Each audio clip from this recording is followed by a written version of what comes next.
Au cœur d'un village entouré de plaines dorées se dressait un baobab immense. On disait qu'il était plus vieux que la mémoire des hommes.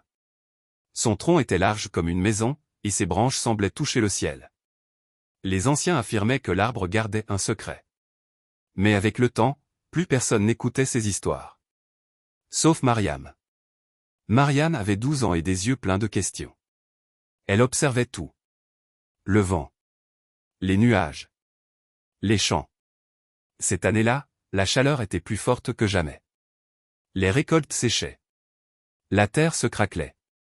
Pourtant, autour du baobab, le sol restait humide. Un soir, alors que le soleil se couchait, Mariam posa sa main sur la terre près de l'arbre. Elle était fraîche. Comment était-ce possible? Le lendemain, elle revint avec une petite pelle. Elle creusa doucement.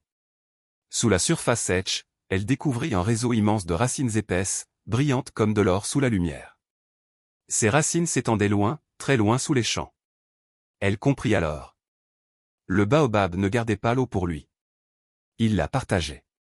Ses racines distribuaient l'humidité sous terre, protégeant les cultures invisiblement. Mariam courut prévenir les adultes. Mais ils hésitèrent. Planter des arbres prend du temps. Et le village voulait des solutions immédiates. Alors Mariam commença seule. Elle planta un jeune arbre près du champ le plus sec. Puis un autre. Petit à petit, d'autres enfants l'imitèrent.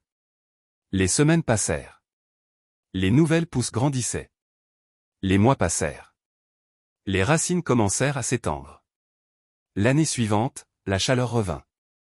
Mais cette fois, les champs restèrent verts plus longtemps. Le village comprit enfin le secret du baobab. La vraie force n'est pas de garder. C'est de partager. Et depuis ce jour, chaque enfant du village apprend que les racines invisibles sont parfois plus importantes que les branches visibles.